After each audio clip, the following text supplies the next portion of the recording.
Josecito. Hoy le tengo algunas preguntas referentes a los edificios o construcciones sagradas, religiosas, o no sé cómo decirles. Dime de qué se trata y veré cómo puedo ayudarte. ¿Es correcto llamarle templo a las iglesias, parroquias o capillas? Mira, gatito, la palabra templo se puede utilizar para cualquier lugar, de cualquier religión, en donde se le da culto a Dios. Por eso hay templos católicos, templos cristianos, templos judíos, musulmanes e incluso los templos de la antigüedad, como los templos griegos, romanos o los de Babilonia. Entonces, ¿es mejor llamarle iglesia? La palabra iglesia proviene de la palabra griega eclesia. En Atenas, la eclesia era la asamblea donde se reunían los ciudadanos para discutir distintos asuntos políticos, pero San Pablo utilizó esta palabra para hablar de la reunión de los cristianos, y más adelante se empezó a llamar iglesia también al lugar donde se reunían los cristianos. Entonces, ¿le puedo llamar iglesia a cualquier construcción donde se reúnen los cristianos, sin importar si es capilla, parroquia, santuario o catedral? ¡Claro! Oiga, ¿y a qué se le llama capilla? A cualquier construcción, pequeña o grande, que se construye en honor de Dios, de la Virgen María o de los santos, y en ella se pueden celebrar los sacramentos si es que tienen permiso del obispo. Ah, eso significa que no todas las capillas tienen permiso para celebrar la misa y otros sacramentos, ¿verdad? Exactamente. Por eso hay casas, haciendas, ranchos o restaurantes que construyen su propia capilla. Ahí pueden hacer sus oraciones personales o guardar sus imágenes religiosas. Sin embargo, no tienen permiso para que un sacerdote celebre los sacramentos. Ahora entiendo por qué los sacerdotes no pueden celebrar la misa en cualquier parte. ¿Y cuál es la diferencia entre una capilla y una parroquia? Fíjate que esa palabra proviene del verbo griego paroikeo, que significa vivir junto a, es decir, un vecindario o un conjunto de casas. Para la iglesia comenzó a significar los límites territoriales que tiene que atender un sacerdote llamado párroco, y posteriormente empezó a llamarse también parroquia al lugar o iglesia donde vive el sacerdote. Me imagino que esos templos sí tienen permiso para que ahí se celebren los sacramentos, ¿verdad? Sí, y en el territorio parroquial puede haber varias capillas atendidas por algunos sacerdotes que le ayudan al párroco. A estos sacerdotes se les llama capellanes, pero siempre están bajo la autoridad del párroco. Sí, una vez me invitaron a un bautismo en una capilla, pero el sacerdote nos dijo que como no era parroquia, el acta no se anotaba ahí, sino en la parroquia. Efectivamente, solo las parroquias pueden llevar los libros parroquiales, es decir, el registro de bautismos, confirmaciones, matrimonios y todo lo que tiene que ver con los sacramentos. ¿Y qué es un santuario?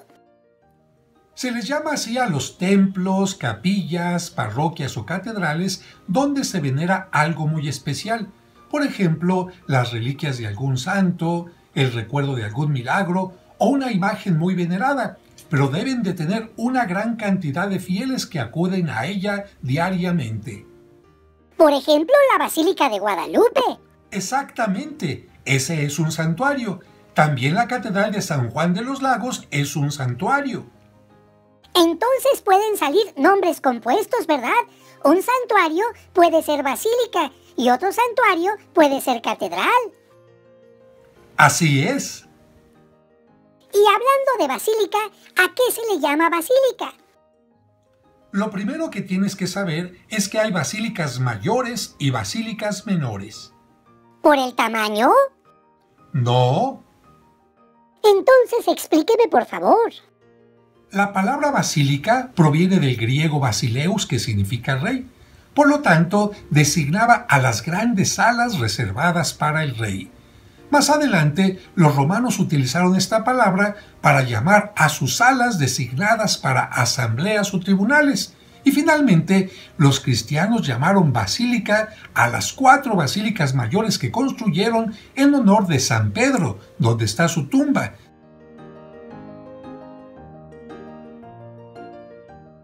de San Pablo, donde también está su tumba. La de Santa María la Mayor, la iglesia más importante dedicada a la Virgen María. Y la de San Juan de Letrán, que es la Catedral del Papa.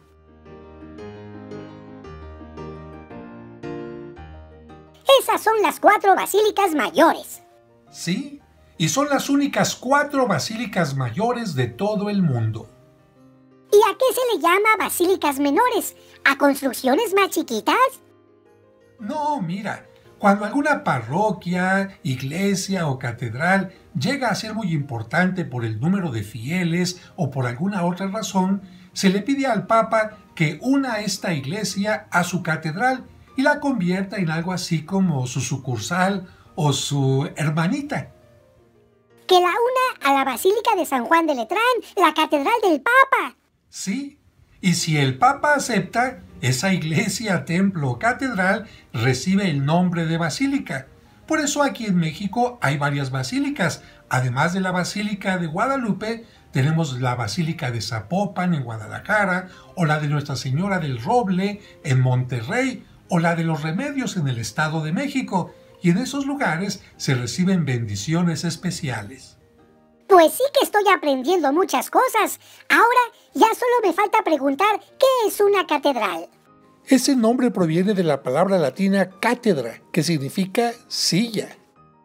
¿Y qué tiene que ver una silla con una iglesia importante? No lo entiendo. Es que no se trataba de cualquier silla, sino la silla de personas importantes que guiaban o enseñaban, como la de maestros o filósofos. Por eso a ellos les llamaban catedráticos, porque tenían su cátedra. Y también le llamaban cátedra a la silla desde donde el obispo enseñaba o guiaba. Y al edificio donde está esa silla se le llama catedral. ¿Estoy en lo correcto? Perfectamente bien.